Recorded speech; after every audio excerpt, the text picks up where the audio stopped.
So, like, what's up, dude? It's hipster Fred here. Not caring much about anything because I'm a hipster. Just got done vaping and just had some Pabst Blue Ribbon. I think that's a hipster beer. Now I'm just chilling, listening to my music. I don't know what hipsters listen to. John Mayer, maybe? Taylor Swift? No, not Taylor Swift. No, I don't know. I don't know what hipsters are doing. But yeah, my son's looking at me like I'm lost my mind because I'm hipster Fred. Anyway, thought I'd give you a quick video tutorial of some of the expectations for story one. It's not due till 5 o'clock Friday, so you still have a good day plus to complete it. I know some of you have already turned it in, which is wonderful, but if you do watch this video and you want to alter some things, make things better, then you're welcome to do that since the due date's not until 5 o'clock, and just resubmit what you have. So first thing I want to go through is is to look in files, which contains all of the documents about this story. And we're going to go down to story one rubric, which is right here, and take a gander at it. This has the handy dandy checklist of requirements that you should be following, so you should be able to see my cursor pretty easily. The big thing you want to be able to answer is the story an inverted pyramid structure? Is the story between 300 and 350 words? The word count doesn't include the headline, doesn't include your byline or the dateline, or the contact information at the end of the story, which I'll get to in a little bit. It's just the very first word after the dateline, after Oxford, Ohio.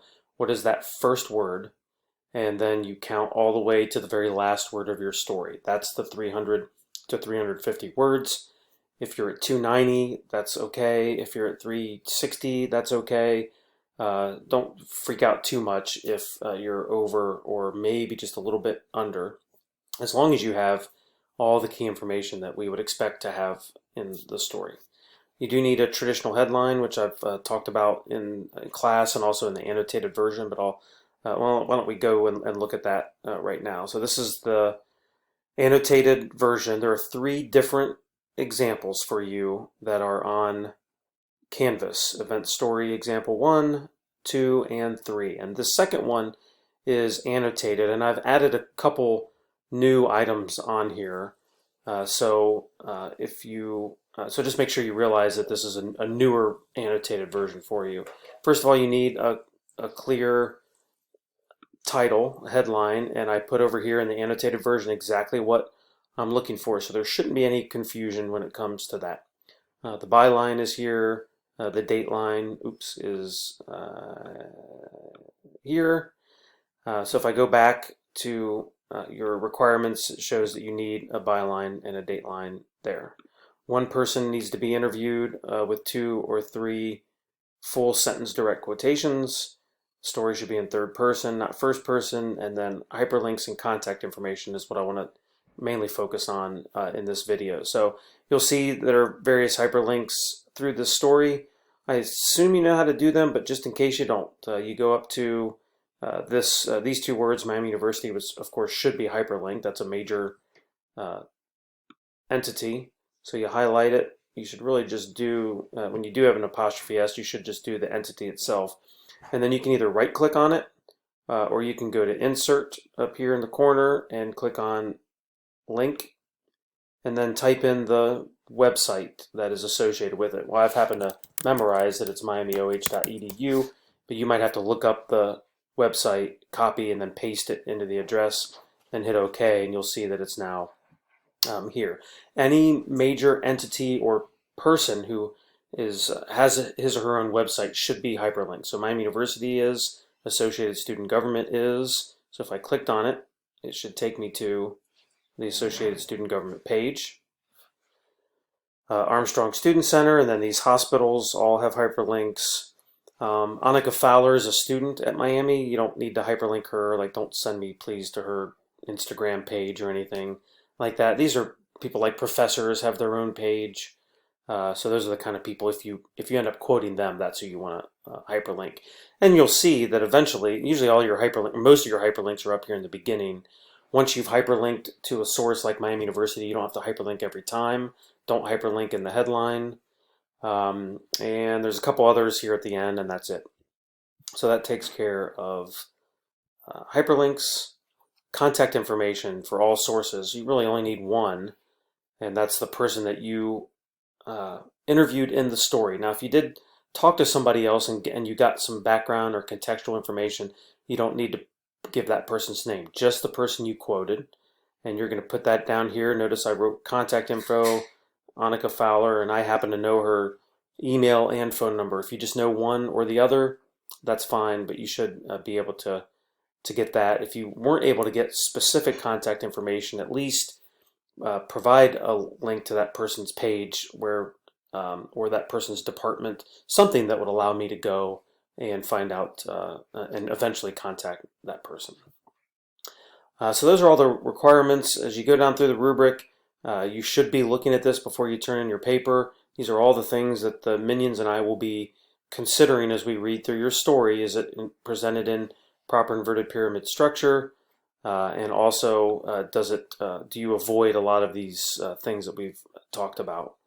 For occasion, that you have AP style done correctly for time and place. For audience, even though we're assuming that you're writing this, let's say for the Miami student, there are non-Miami students who read that paper who may not understand some of your information. So if you need to clarify things, then please do that in your story. Keep your opinion out, so no adjectives, no I thinks or I feel or in my opinion phrasing.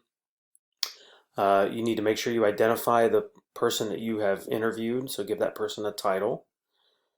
Under tone, that you're writing with just a regular news tone. You are allowed to write informally, which means you can use contractions. You can say don't and didn't instead of do not and did not. That's okay to use contractions. Other items, we're looking at the headline follows the requirements and that your hyperlinks allow us to connect to the people, places, and organizations throughout the story. So that's the rubric. If I get out of that, also don't forget about writing topics. That we've gone through some specific issues so far this semester. Purposeful paragraph structure matters, and this document shows you how to fix it. Staying away from your opinion and how to fix that. The best way to write is to start with the subject and then the verb.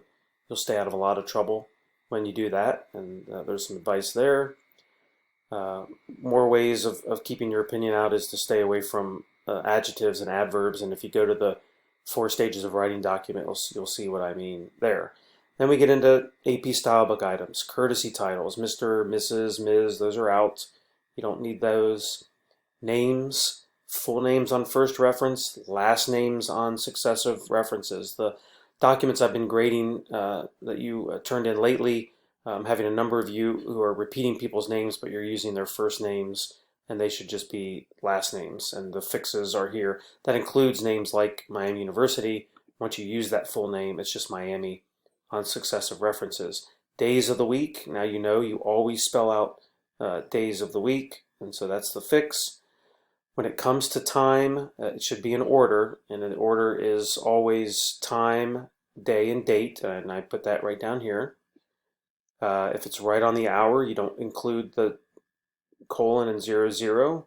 Notice the AM is lowercase with the periods after each one. Monday is always spelled out, and then look at the date here.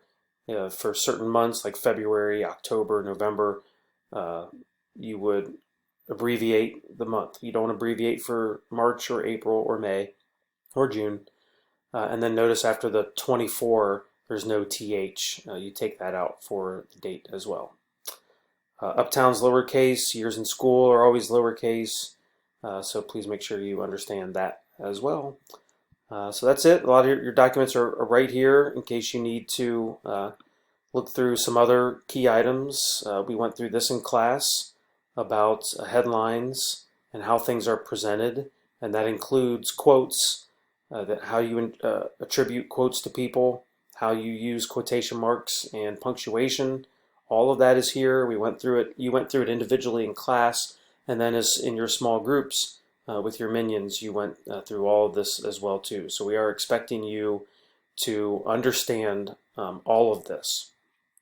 If you are confused about any of this, then please contact me. I've had several of you who've sent me a draft and asked me to look at it. You should be sending both your draft to both me and your respective minion. They should be looking at these for you too. This builds this notion that you should always ask for help from people, that you will always do better when you realize that there are people out there who care about you and want you to do well. All right, so that's it for that. If you have any questions, again, please reach out to me and or your minion. We'll be glad to help. All right, thanks. Good luck.